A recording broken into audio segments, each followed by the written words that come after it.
a very warm welcome to the second of these Koinonia lectures, which are a joint project between Westminster Abbey, St Paul's Cathedral, and the Diocese of London. These seminars are an opportunity to engage with leading theologians in their latest research.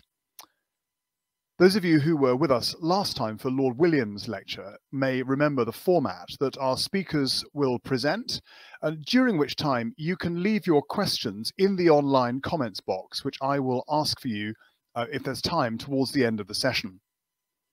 Today, we're delighted to welcome two theologians, Professor Esther Mombo and the Reverend Adera Godfrey. Esther Mombo is a lecturer at St Paul's University in Limuru, Kenya, where she has served in senior administration and now teaches in the Faculty of Theology. She teaches courses in church history and in theology. Her research interests are in the fields of church history, women, and theological education. And Esther is a member of the Circle of Concerned African Women Theologians, coordinating the East African region. We're also delighted to be joined by Adera Godfrey, who is a priest in the Anglican Church of Kenya, and a PhD student at St Paul's University, Limuru, affiliated to the Circle of Concerned African Women Theologians. His research interest is in the intersection of theology, gender, and sexuality, and his specific current focus area is on incipient and latent scripts of theologies of gender and sexuality in the Anglican Church of Kenya. The title for the presentation today is Reading Against the Grain as a Hermeneutic of the Margins, Post-Lambeth 22 Reflections in the Context of Violence. Professor Esther Mombo. Good morning, good evening, good afternoon.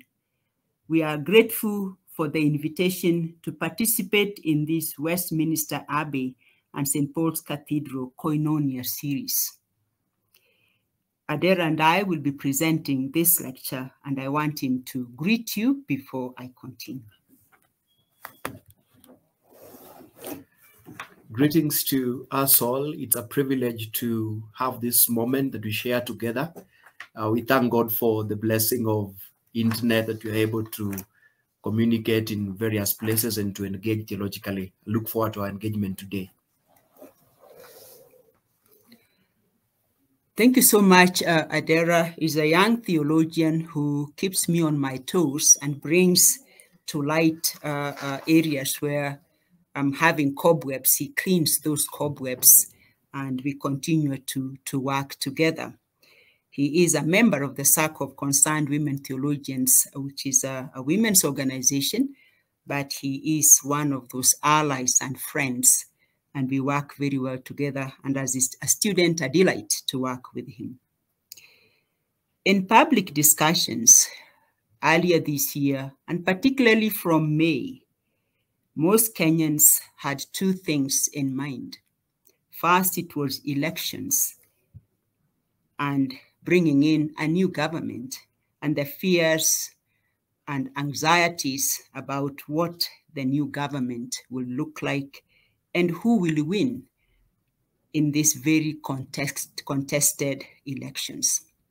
Many of the political rhetoric were around issues, of course, of gender, sexuality, etc., notwithstanding issues of poverty and marginalization.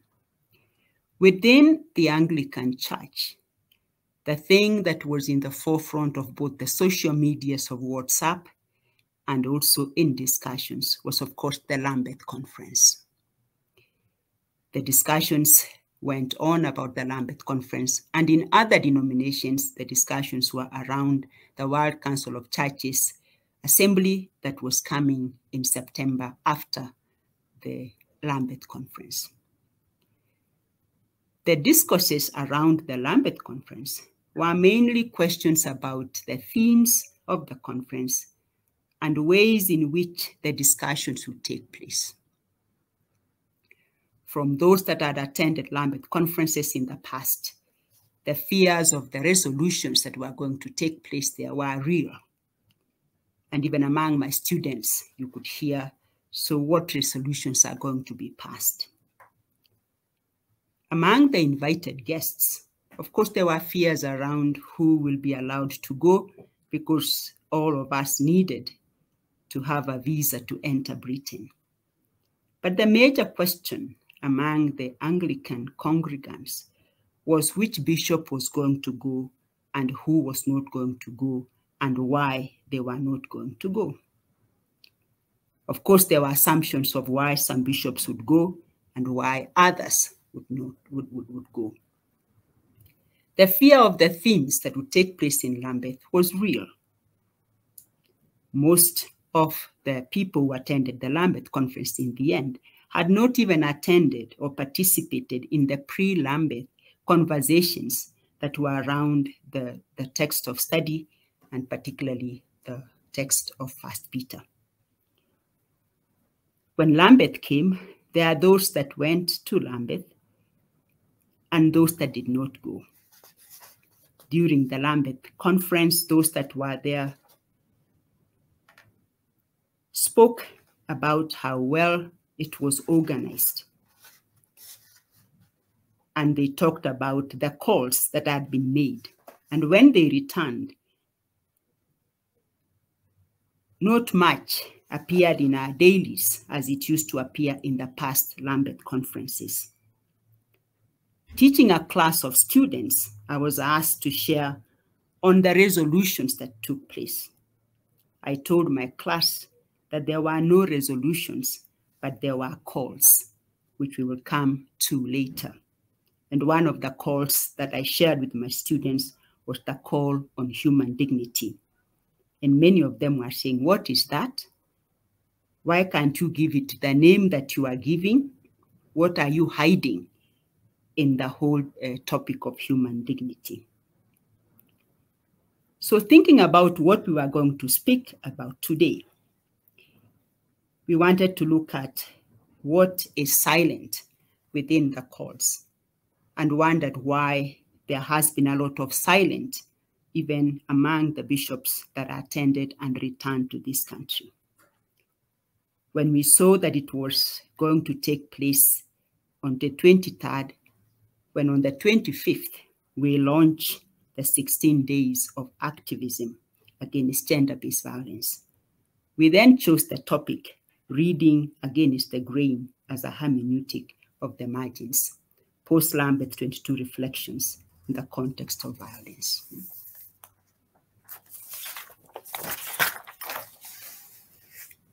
This presentation seeks to contribute to the ongoing discourses in the Anglican Communion about the post-Lambeth 2022 conference by addressing itself to the question, what has Lambeth conference to do with Nyalugunga?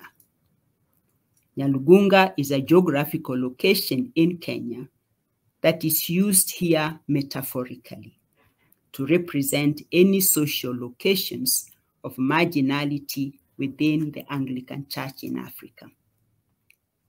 As a social location of marginality, Nyalugunga has specific lived realities of multiple vulnerabilities that deny many people, especially women and girls, their human dignity, but which have been invisibilized in the discourses about the connection between the local Anglican communities with the Lambeth Conference.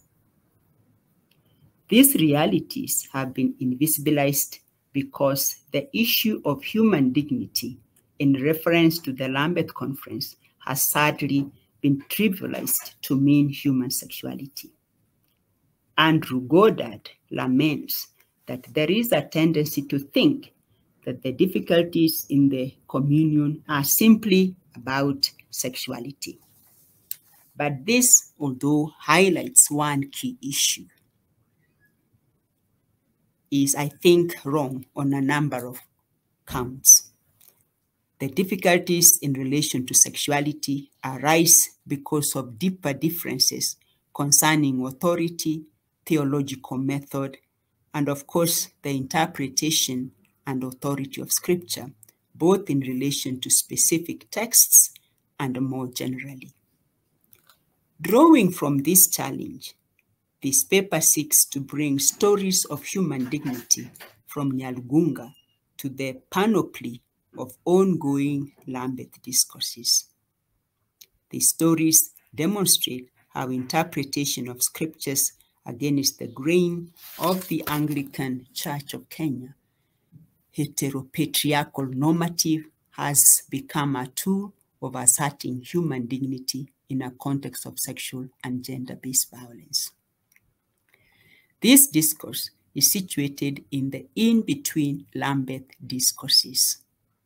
The Anglican Communion has had Lambeth conferences since 1867, roughly after every 10 years.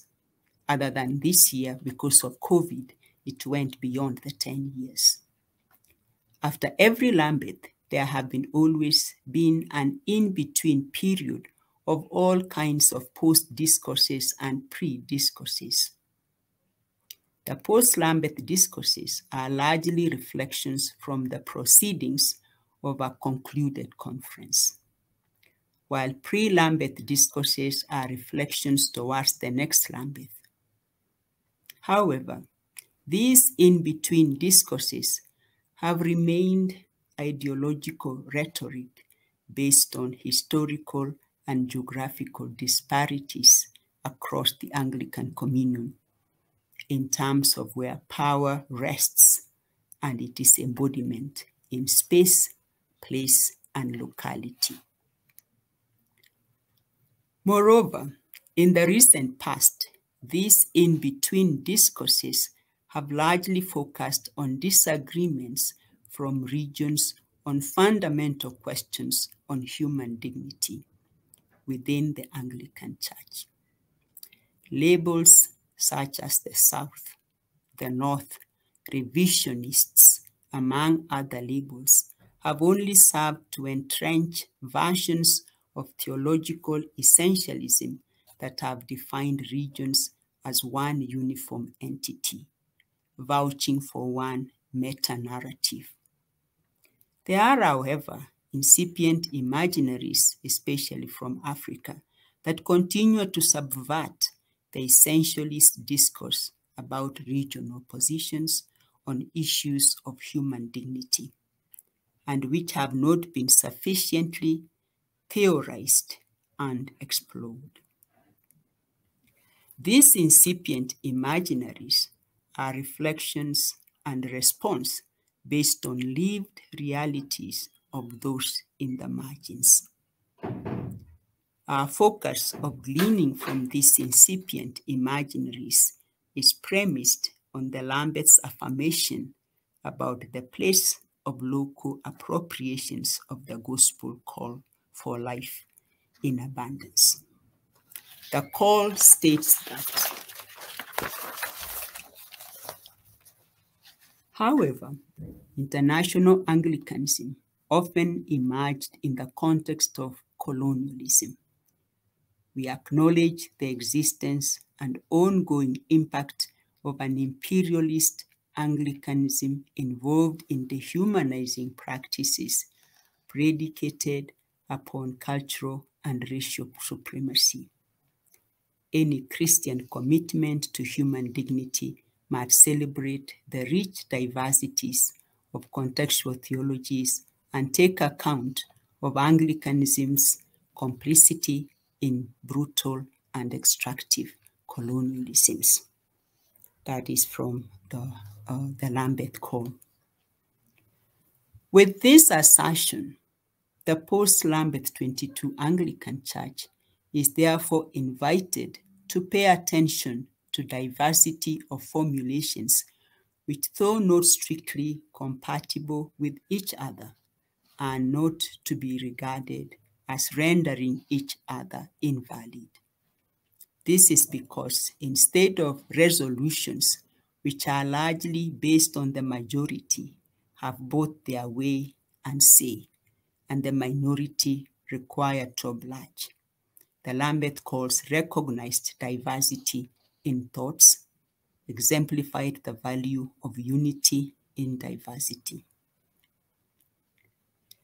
and invited Anglicans to walk together in love through the deep disagreements which we face. The August 2022 Lambeth will therefore be remembered for its attempt to depart from the usual essentialist labels with the introduction of the Lambeth calls, instead of what would be Lambeth resolutions, as in the cases of 1998 or the Indaba in the case of 2008. The calls captured declarations of the Anglican fundamental beliefs, affirmations of current priorities, and invitations for further work through walking, listening, and witnessing together. The observation that Goddard makes is that the calls were somehow softer than resolutions that had been used in previous meetings, and also a progress beyond Indaba in 2008, which was meant to help the communion bishops and laity speak with one another. But yet there was just discussions among a few. Out of these calls, then one looks at the ways in which the language of the call affirms that there is need for transformation that is rooted in the knowledge that we are all part of the image of God, or the Imago Dei, and as such, each person deserves to be heard, each background deserves to be respected and valued. In this way, the calls were about challenging Christian communities and faith communities in general to be breeding grounds of violent theologies, which are produced and continue to produce violent ideologies, doctrines, and people, thereby perpetuating many evils in our society. There are two special things about these calls, which shall inform this paper.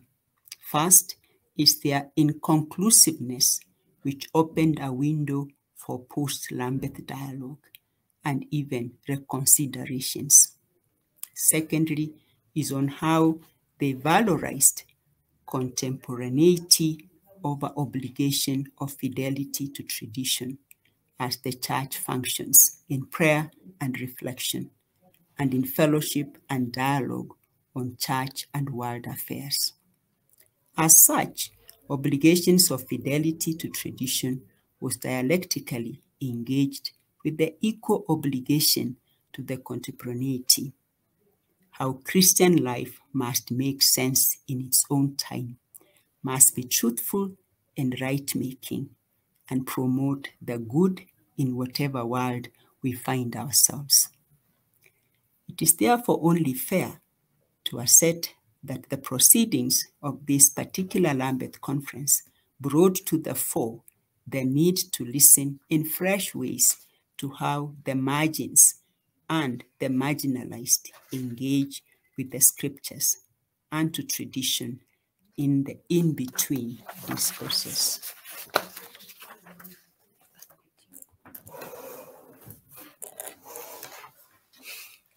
I will proceed to present the second section of our paper, which will now pay attention to one specific call, the call of human dignity. And we say, can anything good come from Nyalgunga? A contextual reflection on the human dignity call. So the Lambeth call on human dignity was anchored on the affirmation that, and I quote, within God's gift of creation, humanity, male and female, is made in God's image and blessed by God's care and love. And so this gives all human beings a dignity that cannot be taken away. End of quote. And based on this affirmation, the calls reiterated that in the Anglican Church, we are fellow workers with God, called to protect the gift of human life and the dignity of all human beings. Further, the call on human dignity recognized the various acts and attitudes against the dignity of God's children and named them as sinful. These were listed as follows, and I quote, "The legacies of colonialism, the transatlantic slave trade, and other abuses of power continue to impact our communities. Some have been enriched and some impoverished. International economic systems built upon unjust structures of exploitation have created dehumanizing conditions. The deep inequalities in access to land, health, and education, exploitation of the young, unjust labor practices, mistreatment of ethnic minorities, migrants and refugees, the inhumanity of human trafficking, religious persecution, pressure on those guided by their freedom of conscience, oppression of LGBTIQ persons, gender-based violence, war, and sexual violence in conflict, in part, reveal such sin." End of quote. So in this call, the church recognized multiple intersecting forms of injustice that deny life in abundance and by implication deny human dignity. The call then reiterated the need to address these forms of injustice when it asserted that the bishops gathered at the Lambeth Conference 22 call on the church to protect the dignity of all creation, cultures, and human beings. The call then listed 3 measures that the church needs to take in this venture. These measures are: support the establishment of an Archbishop's Commission for Redemptive Action. Number 2, act for funded social protection measures across the Anglican Communion. And number 3, extend the work of the Anglican Communion Office to promote human dignity with attention to sexuality as well as gender. Our reflection pays attention to the third action point of promoting human dignity in the context of gender-based violence. It especially looks at how those in the margins are reasserting, reclaiming, and reinserting their human dignity in the African religio-cultural space in which their dignity is threatened by increasing and multiple forms of sexual, gender-based violence. Drawing from these aspects, therefore, we seek to explore the catalytic and transformative potential of the margins in contributing to a new hermeneutical prism through which the Anglican Church can engage on the question of human dignity. In that regard, we pay attention to a tool called Intersectional See, Judge, Act, or the ISJA tool, used for community dialogue on sexual and gender-based violence. Under the auspices of the Circle of Concerned African Women Theologians, this tool, the ISJA tool, was developed and is being implemented by young theologians who have continued to navigate their identities of age, gender, and multiple other intersecting identities within institutional culture of the church and the academy, which have sanctioned their exclusion. They have developed this tool with the aim of offering alternative textual interpretation with the primary objective to valorize the voices of victims of multiple forms of expression, to legitimize the victims' lived experiences theologically, and to uncover redemptive meaning from global biblical text for consumption, spiritual nourishment, and activism. On the whole, this strategy highlights the discursiveness, situatedness, and fluidity of religious texts, their meanings and teachings. This was developed with the hope that it will contribute substantially to the ongoing conversation about mission from the margins. This will be valuable for the Anglican Church by offering a concrete example of how to promote human dignity in ways that take the shape of marginality as a dynamic and creative space of special encounters with Christ, not only as ideal, but also as an imperative in enhancing the unity of the body of Christ. So the third section will therefore talk about this tool, the ISJA tool, in promoting human dignity in the context of sexual and gender-based violence.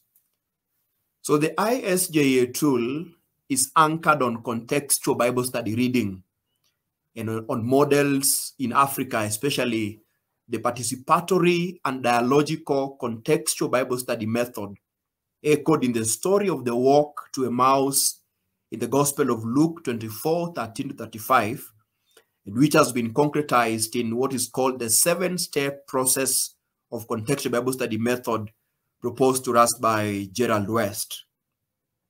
So this method of reading is premised on the concept of God's preferential concern for the poor, margins, and the oppressed. This premise is entrenched in the methodology of liberation hermeneutics. West asserts that the fundamental commitment of this methodology is the primacy of those in the margins and those oppressed as dialogue partners, and where the praxis of Jesus has become a model for understanding the practicing biblical interpretation in the context of mission and marginality in many parts of the world. So the practical concretization is done in what is referred to see, judge, and act process. The process begins with an analysis of the context of the poor or marginalized from their own perspective and terms.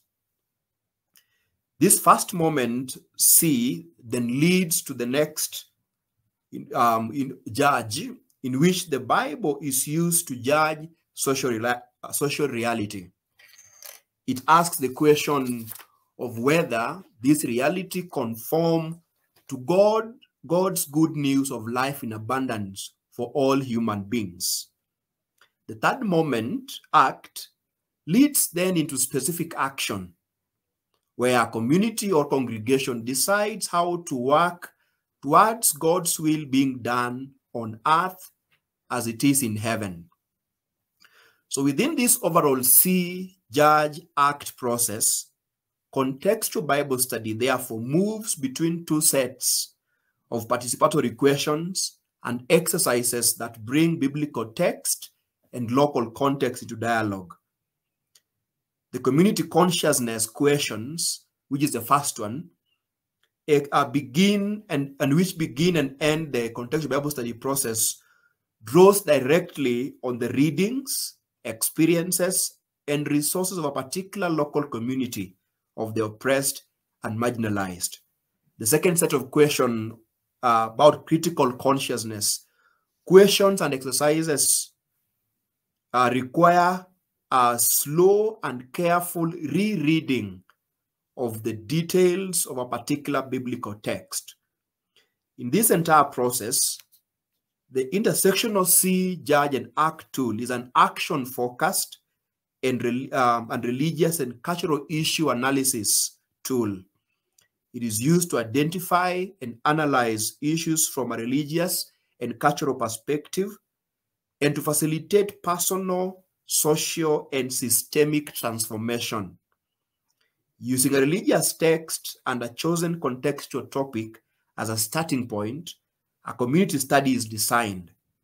The community study comprises of structured questions which facilitate identification and naming of issues.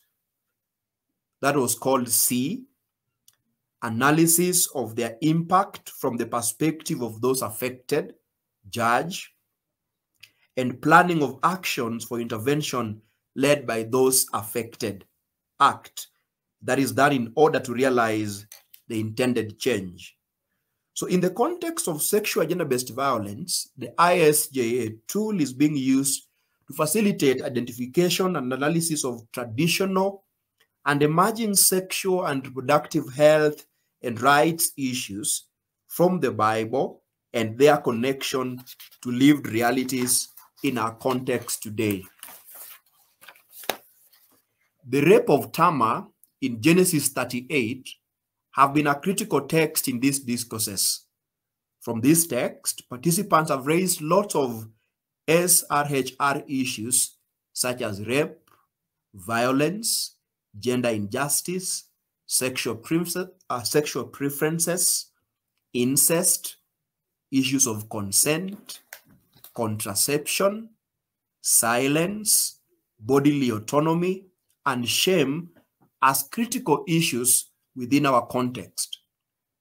In keeping with an intersectional framework, youths and girls with compounded vulnerabilities have been prioritized as participants of this community study.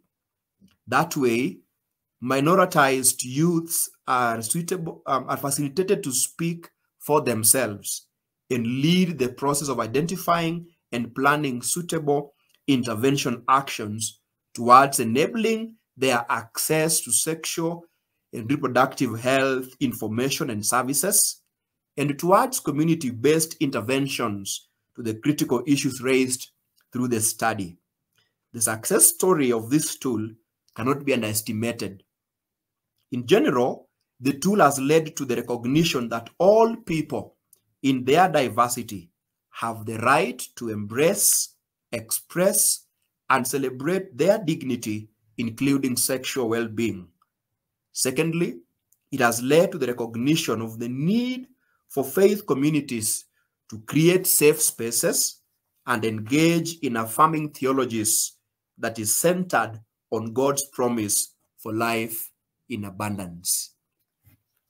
So to conclude this, we go back to our initial question. So what then has Lambeth to do with Nyalgunga? And we say plenty of things. Indeed, Lambeth has something to do with Nyalgunga. While the Lambeth Calls asserts that the concept of human dignity is broad and cannot be trivialized to only one of its aspects, that is human sexuality. In that way, the call identifies multiple forms of life-denying issues that has the implication of demeaning human dignity and commits to both local and global interventions.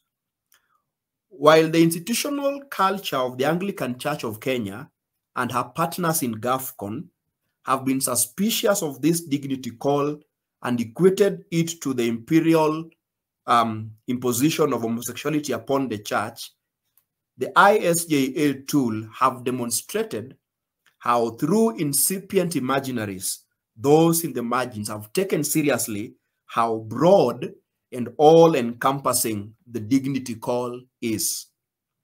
Their process of contextual Bible study of see, judge, and act underscore the fact that all people hold an inherent and special value that is tied solely to their humanity and which has nothing to do with class, with race, with gender, with sexual orientation, with religion, with abilities, with geographical location, with economic status, or any factors other than them being human. So within a context of heteropatriarchal normative theologies, the ISJA tool affirms that the key characteristic of those excluded in this system is that their realities contain multiple forms of marginalization. So while the work among them has a strong religious focus, the ISJA tool serves them with an array of contextual Bible study on a range of intersecting issues such as HIV and AIDS, sexual and gender-based violence, colonialism and neo-colonialism, environmental degradation, among other forms of dignity-demeaning situations. The ISJA tool, a contextual Bible study, therefore provide a safe and sacred space within which scriptures adds its voice to our engagement with God's call to mission to transform unjust structures of society, to challenge violence of every kind, and pursue peace and reconciliation. So there is much to do between the Lambeth and the Nyalgunga. Thank you very much. Thank you, Esther and Adera, very much indeed for that inspiring and rich presentation, and for reminding us that the call for human dignity identifies these multiple forms of life-denying issues. We've got a few questions coming up, and I wonder if I might just begin by asking one, which is about the Lambeth Conference itself. Whether you feel, both of you, either of you, that on the basis of this understanding of marginalization, there is a positive future for the Lambeth Conference. And what might that Lambeth Conference look like in the future?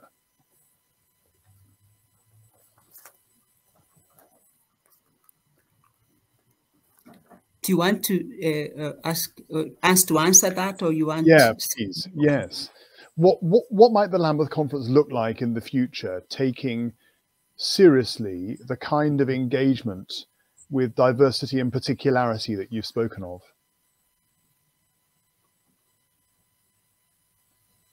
Thank you so much. I'll say one or two things, and then Adera will also say. Having attended 2 Lambeth conferences and participated in some of the activities of the Lambeth conference, I do want to say that, yes, there is a positive future of these conferences, because the future is among the young, among the youth. And when you think of the debates of the past years, you realize the frameworks within those debates were difficult. But when I think of the young people now, like Adera of the day, they have a different way of thinking. They have a different focus. They have different frameworks. And if they continue to be engaged in the preparations, and not just to be seen as youth whose labor can be exploited at the conference, but if they can be included in the discussions, I think there is a bright future. And because we are people of hope, of course, we have hope that the Church of God will continue to grow and be strong because of the young people within that church. And thank you so much for this chance once again. And I agree with Dr. Mombo that indeed there's a positive future for the Lambeth Conference, and asserting that would look, what that would look like would mean meaningful participation of young people. But secondly, something that also gives us hope is the shift from resolution to calls, and calls opening a space for dialogue. What the future will look like, therefore, is to expand those calls so that then we would listen to how people in local communities engage on issues. As it is currently, there is suspicion that is based on institutional culture. For example, that in a particular geographical setting like in Kenya, there is a meta-narrative of the Anglican Church. But that is not true, because within that own space, there are what we have called in our paper hidden imaginaries, hidden scripts from young people, from women, from persons living with disability, things that, imaginaries that subvert that institutional culture. The future of Lambeth would require that we do not pay attention to institutional cultures within regions, but allow people from all walks of life to bring their contribution to the calls. How do they engage on issues? On the question of human dignity, for example, how do young people in my context, for example, or in the Caribbean, talk about human dignity? How do women in America, in Asia, talk about human dignity? Bringing the voices of everybody into the calls would be what I would call the future for the Lambeth Conference. Thank you. Thank you very much indeed. And actually, so Archbishop Justin sensed that this Lambeth Conference is not yet over, but that it's going to, as it were, carry on over the next few years it sounds to me is ripe with possibility for the kind of dialogue you're talking about, that the calls themselves, Adera, you said, open a space for dialogue, and that perhaps over the years to come, before there is a next formal Lambeth conference, we can deepen the encounter of one another and indeed listen to voices which have up until now not been heard in a way which becomes structurally helpful for the next conference. Yeah. We've got a few more questions here relating to this theme. Perhaps I could ask you what you hope might be the focus of future calls. So in other words, what are we not talking about even now that we need to be? What might be the focus of future Lambeth Conference calls? Go ahead. Yeah, thank you once again. What would be the focus of the future calls? I was able to read most of the calls that were there in this Lambeth that is ongoing and the discourses around them. And what struck me is the way the tensions that existed in trying to bring everyone on board to hear the voice of every person.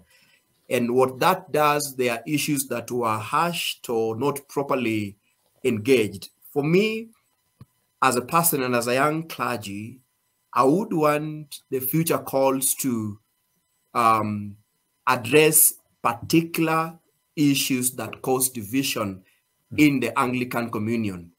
For example, the question of human sexuality would be made as a call, and people would engage from across the world, and different perspectives would be brought on board. The good thing with the call is that the call do not impose a particular position on people. It allows people to bring their opinion. So issues such as human sexuality would be just one entire call, and we allow everyone to bring their voices. Secondly, the question of climatic change and issues around that would be a call on its own. And that would allow people, young and old, to bring their creative responses to issues of climatic change, to bring their stories within their context. You know, that would show open spaces for collaborations and open spaces for learning from each other. So I would want the next calls to talk about specific issues that cause divisions and allow people to speak about them. I think one of the challenges has been the question of trust. That as much as within the communion, people will teach and talk about trust, trusting God, trusting one another. I'm hoping that the future Lambeth Conference can minimize the issues of suspicion of one another. That there is something you are putting on the table and there is something that you are hiding under the table. So that people can come and put the issues on the table as they see them from their context, and they are trusted that these are the issues that they bring on the table, rather than not being trusted. So the issue of trust is a big thing, and I hope that in different regions, in different contexts, people can begin to deal with mistrust and trust one another, that the voices they hear is the true narrative, and this narrative should not be suspected even before it is put on the table. So a space of trusting one another, a space of dialoguing when we bring the cause on the table. So, it strikes me that one of the things we need to do is to develop a theology of communion, which is rich in that sense of trust, in which trust becomes a default, a natural move, rather than something that feels risky. But I wonder if either of you have any ideas, particularly of how we might build up trust in our communion. How might we build up that trust? I remember a few years ago when I said that can we talk with one another? can we listen to one another? And I think we haven't reached a point where we are talking to one another or listening to one another. I think for me, there is need to create spaces of people talking with one another. I know that in the pre-Lambeth conferences, there was internet conversations of people to talk with one another. And I remember leading one group, and the question was, when are we going to talk about the difficult issues? So from this particular context, somebody knew there was a difficult issue we were not talking about. And Adera is saying here, we need to talk about that difficult issue. And so spaces where groups can talk to one another physically, internet, I think, is still unreal. Yeah. Even though it worked for some people, but it just reflected the divide that there is in terms of economies, in terms of internet space. But I do hope that post-COVID, that we can start talking with one another, not a year before Lambeth, but years before Lambeth, that these continuous discussions can take place as we envision the next Lambeth. Could we have pre-conferences where people begin to have the calls prepared, for example? Yes. Adera says that's okay. Wonderful, yeah. Wonderful. Because in a sense, what you're suggesting, it strikes me, is a slight methodological shift in the calls. Reading the titles of the calls this time, they were drafted in a sense which could perhaps attract the most maximal approval. Whereas if there were to be a call on contested topics, we would be forced to trust each other in a way of developing a language which could actually be ripe for a wide variety of people to see themselves in. So I wonder how might the communion engage in ongoing learning from those whose voices are not heard?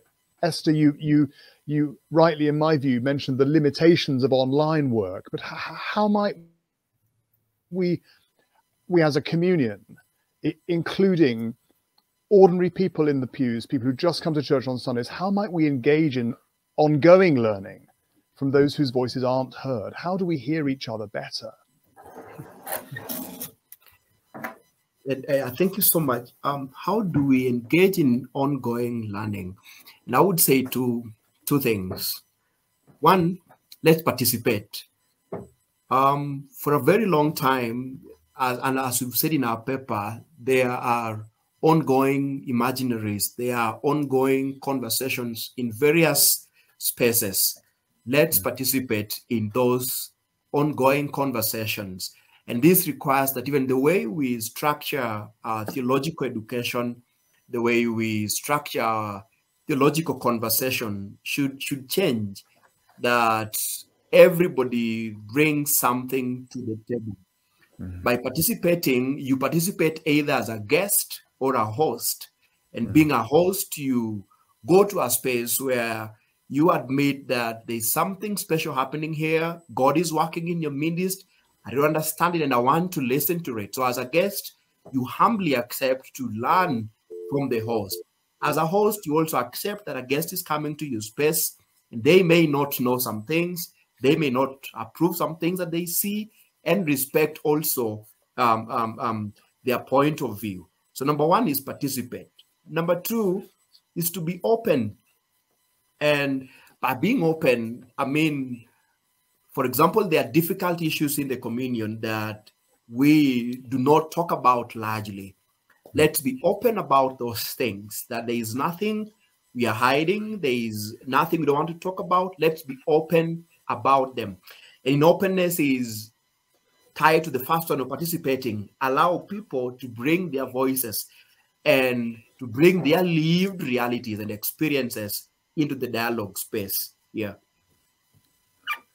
Thank you very much. There's just one more question we might ask, and one of the blessings of the Lambeth Conference 2008, it strikes me, was the sense that people began to engage in some mutual learning from different parts of the world. And so I want to ask a question of you as a British Christian. I want to ask, how might people in the West use contextual Bible study most effectively?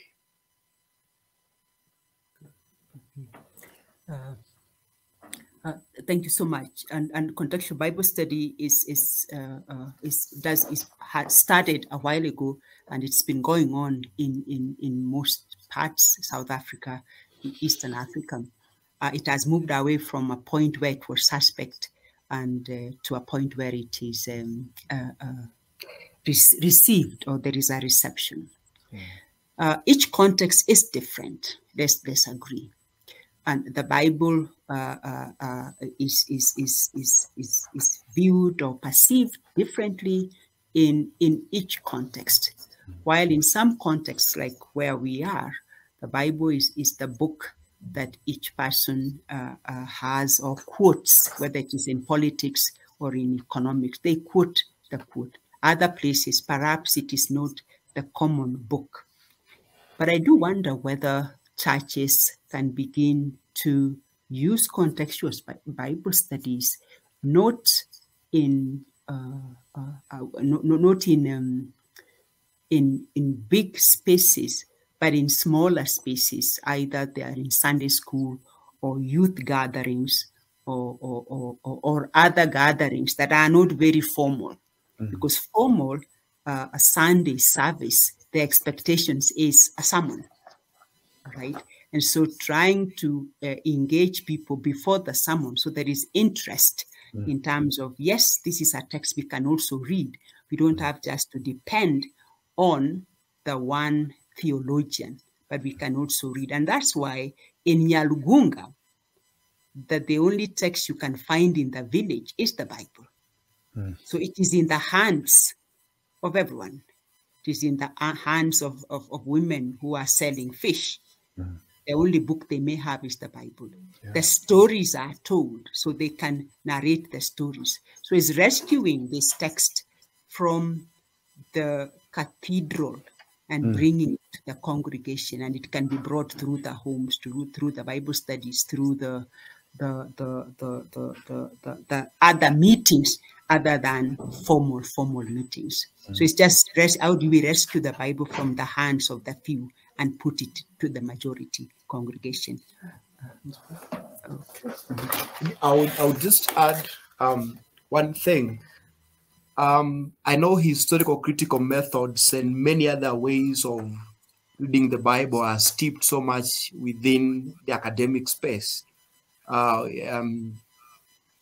In African context, for example, one way of getting into a contextual Bible study is beginning from lived realities before we go to lofty methods of interpretation, beginning from lived experiences, and also bringing into the space storytelling as a way of talking about the Bible. And so people locating themselves in Bible stories, locating themselves in scripture through their own stories. So basically shifting where we begin. We don't begin from historical critical methods and other very lofty methods, but we begin from lived realities and allow people to tell their story within the biblical stories. Yeah.